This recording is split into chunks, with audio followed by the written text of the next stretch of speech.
Boa noite, queridos irmãos, graça e paz da parte do nosso Senhor e Salvador Jesus Cristo. Amém? Louvado seja o nome do Senhor nosso Deus, que nesta oportunidade nos permite este reencontro. Vamos orar, vamos agradecer a Deus para que o Senhor possa, por meio da sua palavra, falar aos nossos corações. Oremos ao Senhor. Nosso Deus, muito obrigado, porque o Senhor nos deu um dia de paz, o Senhor tem cuidado de nós, apesar das circunstâncias que nos cercam, todo o cuidado do Senhor tem se manifestado em todos os sentidos para nos atender em nossas necessidades, e mesmo neste contexto o nosso coração goza de paz, goza de confiança, de tranquilidade, porque sabemos que o Senhor está conosco. E por isso nós queremos entregar nas Tuas mãos esse tempo, esse momento precioso que o Senhor nos dá de estudo da Tua Palavra.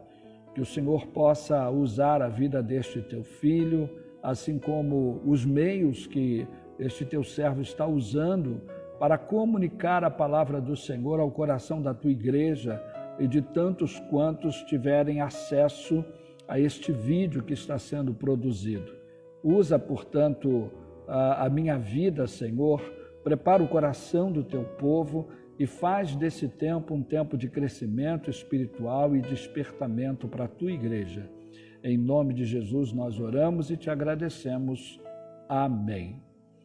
Muito bem, queridos, nosso tema de hoje é a autoridade da Igreja de Cristo. E nós temos dois textos que são os textos base para a nossa reflexão nessa noite.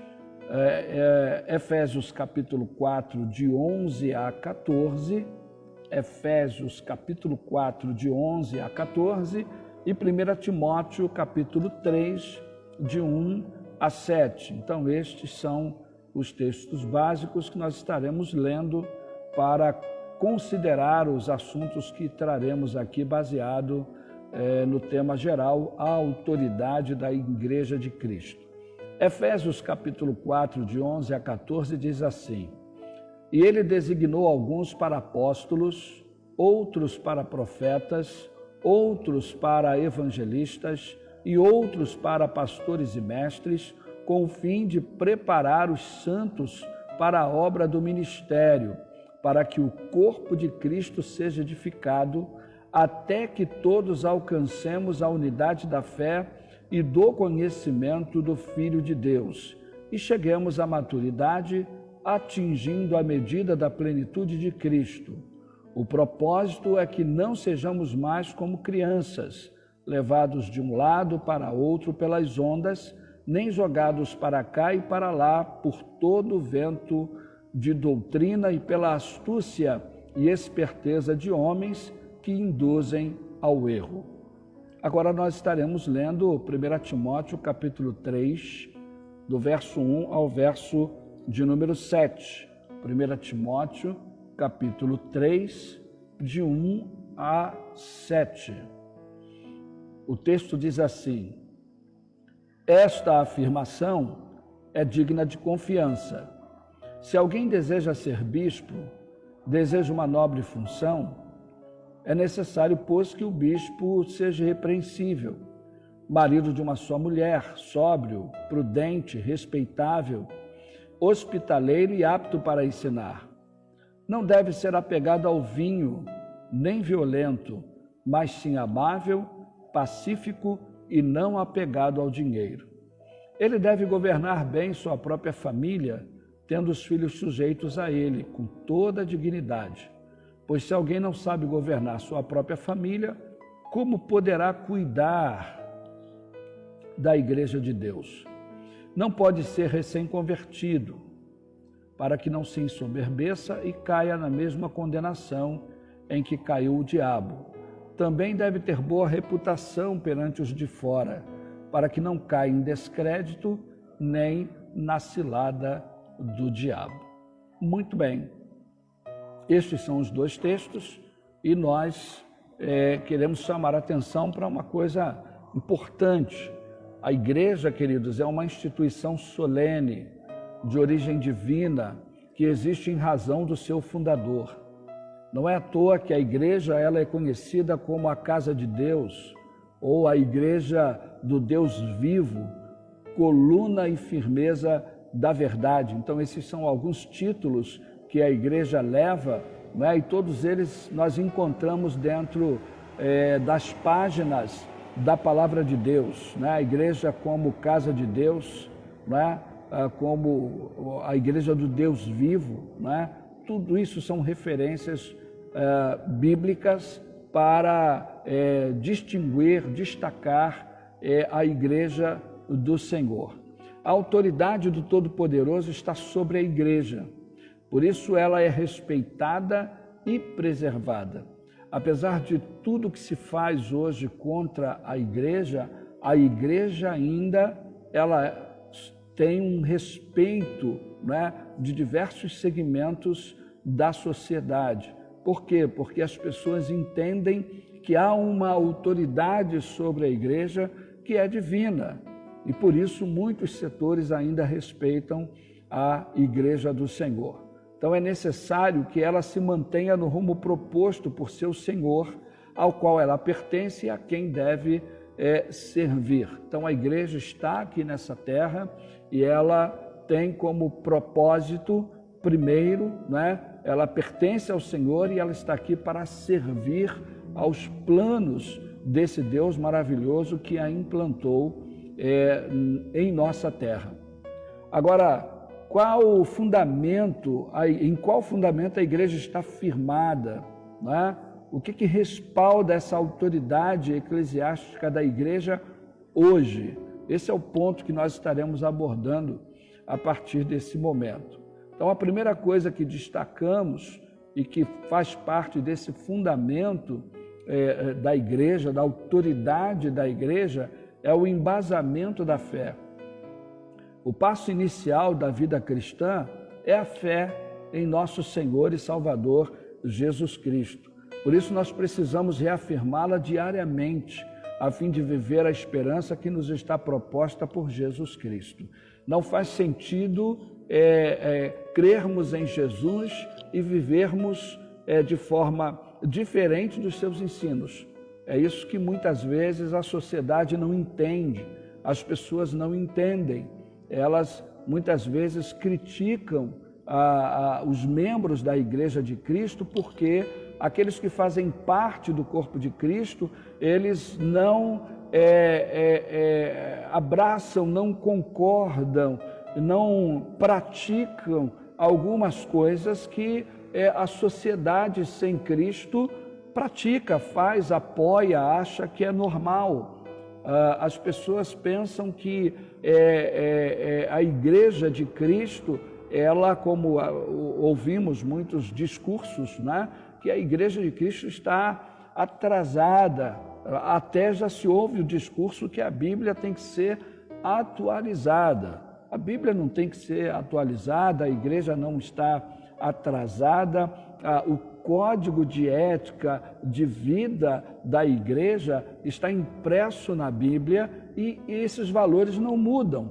Por que esses valores não mudam? Porque eles expressam o próprio caráter de Deus, a vontade de Deus. Então, se Deus não mudou, os seus valores não mudaram.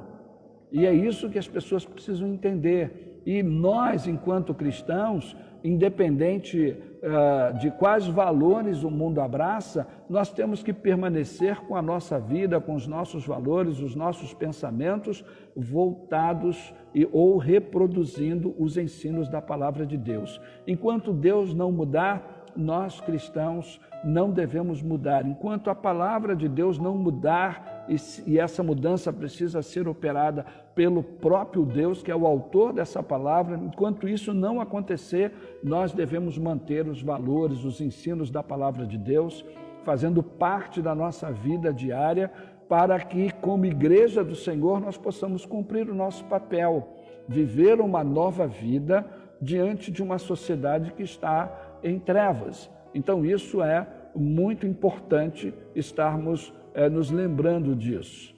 A fé, ela é libertadora, encorajadora, dinamizadora, gerando uma inesgotável fonte de vida naqueles que nela se firmam.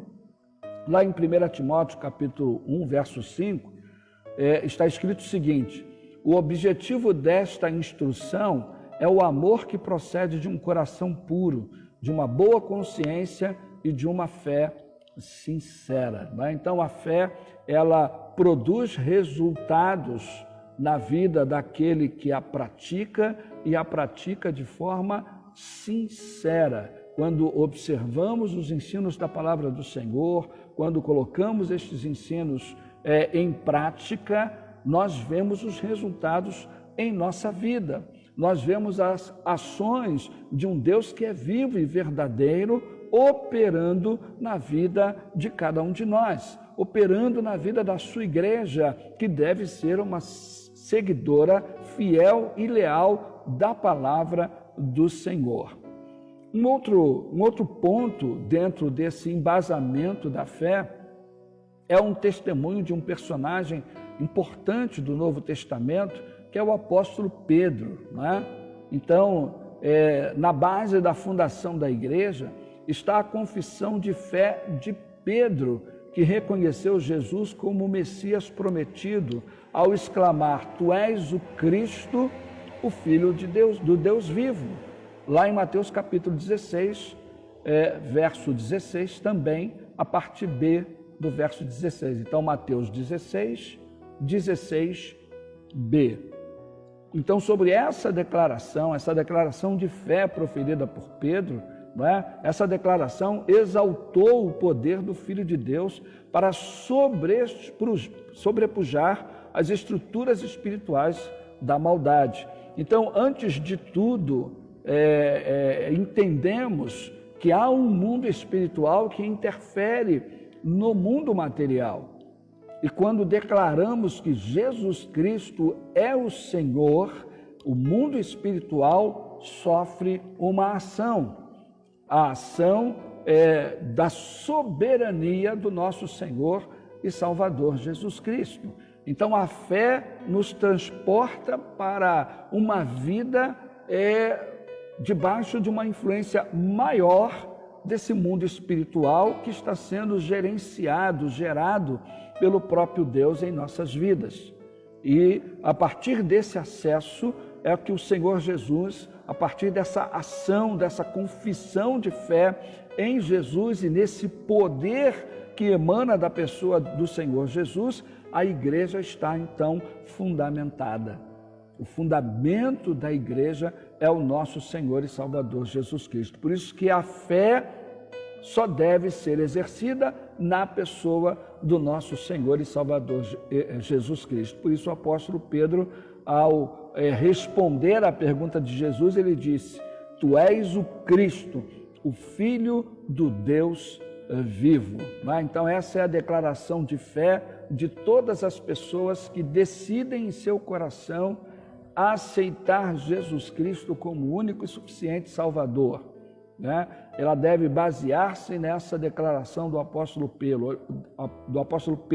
Ela deve olhar para Jesus e dizer: tu és o Cristo, o Filho do Deus vivo. Eu te reconheço como Cristo, Filho do Deus vivo. Eu te reconheço como Salvador do mundo, como aquele que morreu na cruz para perdoar os meus pecados e me conduzir ao céu.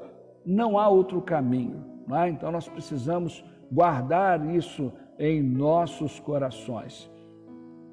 E Jesus Cristo, então, em resposta a Pedro, lá em Mateus capítulo 16, verso 18, ele vai dizer: e eu lhe digo que você é Pedro, e sobre esta pedra, essa pedra que Jesus está se referindo, ele está se referindo à declaração de Pedro, quando Pedro diz: tu és o Cristo, o Filho do Deus vivo. Então Jesus diz para ele: sobre esta pedra edificarei a minha igreja.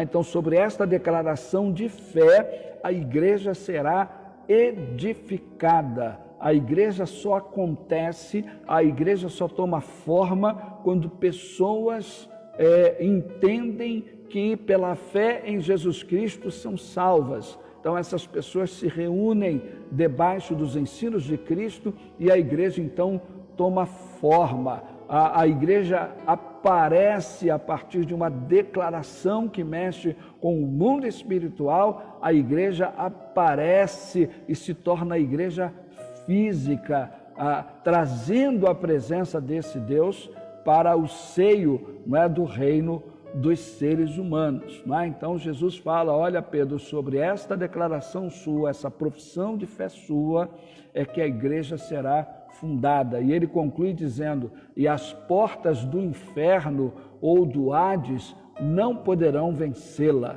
Sobre esta confissão de fé, não é? As forças do inferno no mundo espiritual não irão prevalecer. Por isso que tudo que fazemos em o nome do Senhor Jesus, porque há poder nesse nome e nada sobrepuja o poder desse nome. Um outro ponto que precisamos analisar dentro dessa questão do embasamento da fé é a confirmação do Espírito Santo.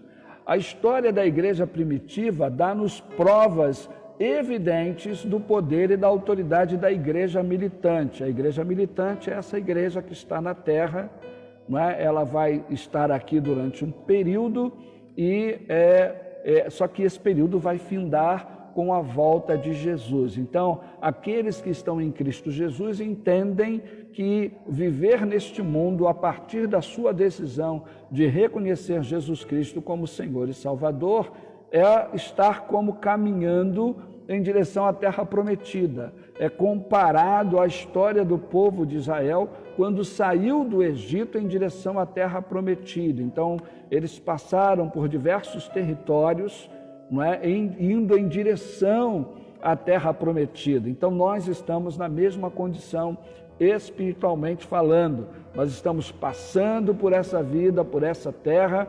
O nosso descanso não é aqui, o nosso lar não é aqui, porque nós estamos nos preparando para habitarmos no céu. Não é? Então, por isso que a igreja aqui, ela é chamada de igreja militante. Então, a igreja militante é guiada pelo Espírito de Deus e, sob sua confirmação, a igreja prossegue sua jornada no mundo, confirmando a palavra de Cristo, conforme vemos lá em Marcos capítulo 9, verso de número 23. O texto diz, e Jesus disse-lhes, se tu podes crer, tudo é possível ao que crê.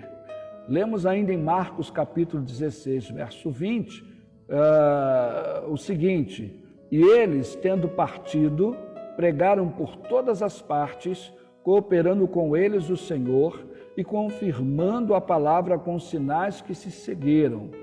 Amém.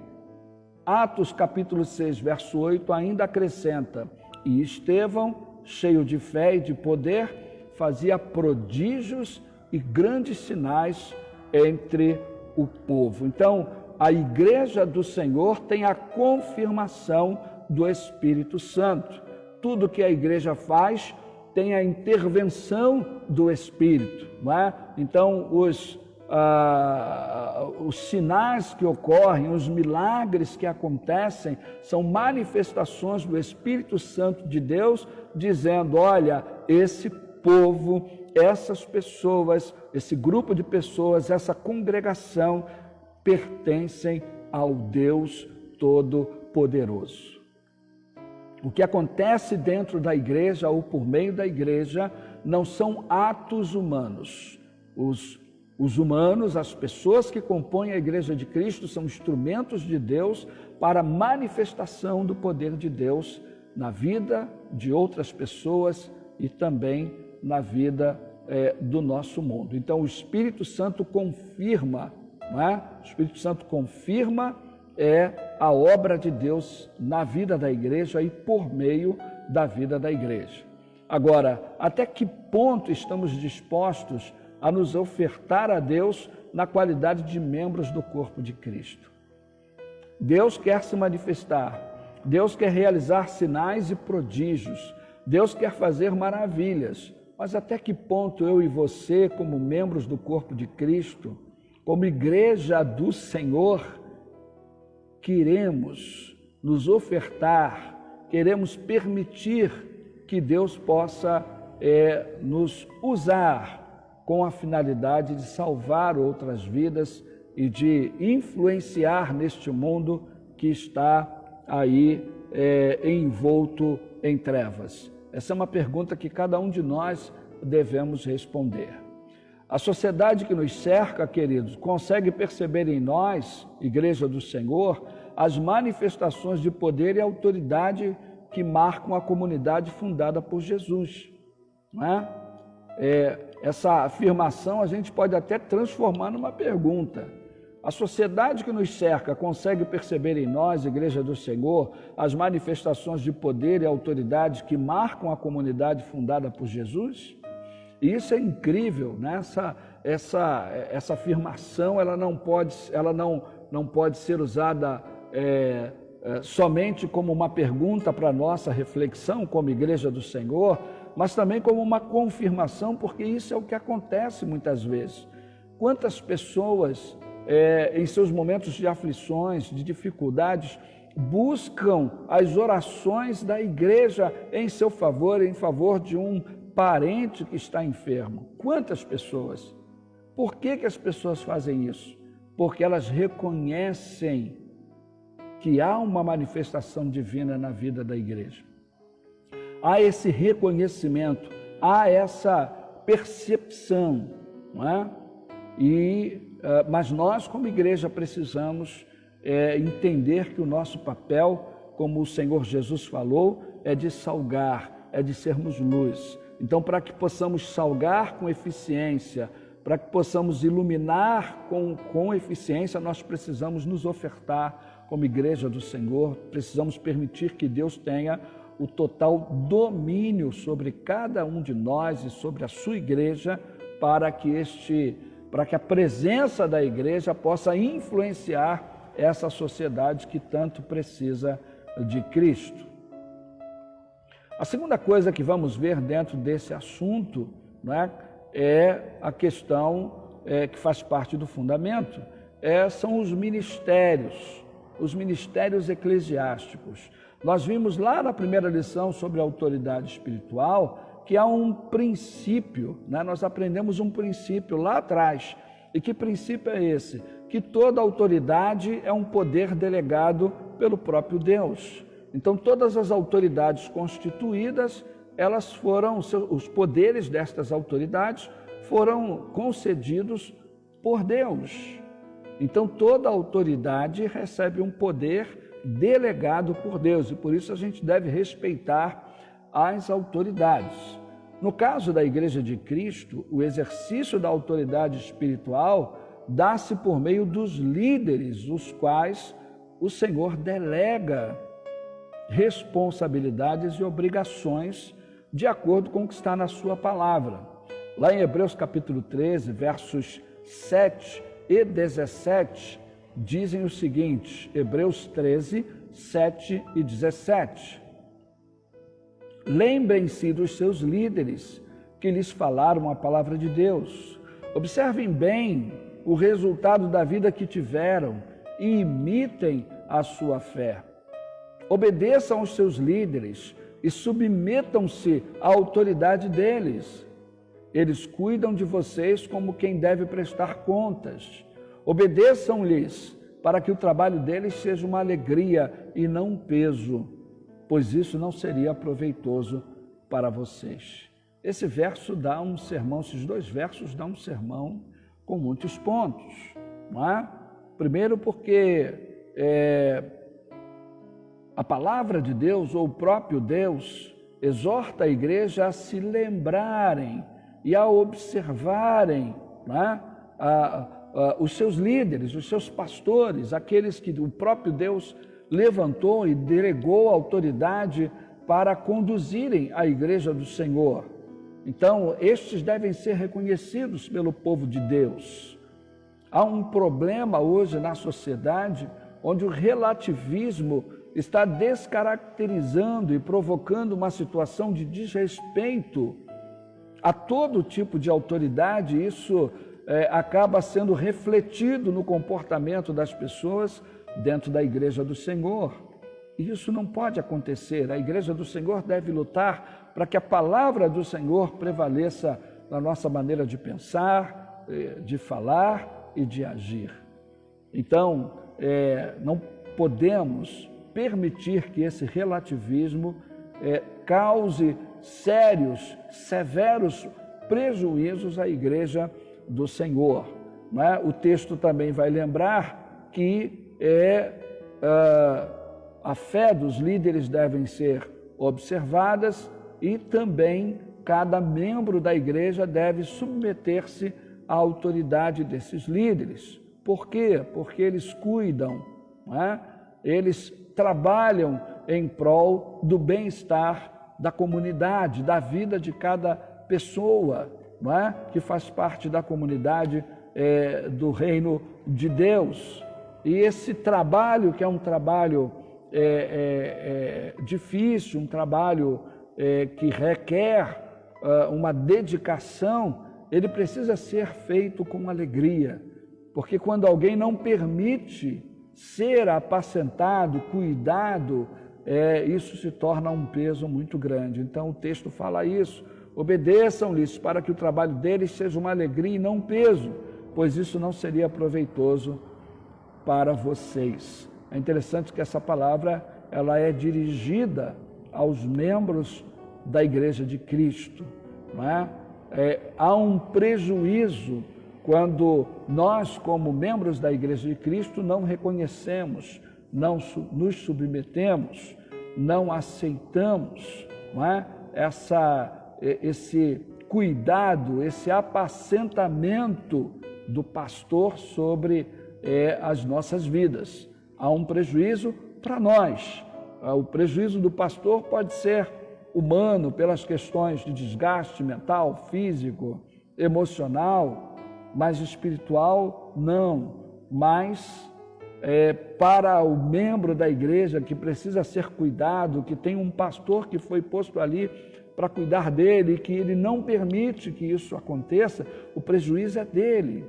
O prejuízo espiritual é dele, o prejuízo é da igreja, porque se somos membros de uma igreja, quando nós não estamos bem espiritualmente, se estamos doentes, a igreja está doente. Então comprometemos a saúde do corpo de Cristo. Então são questões que devem ser consideradas.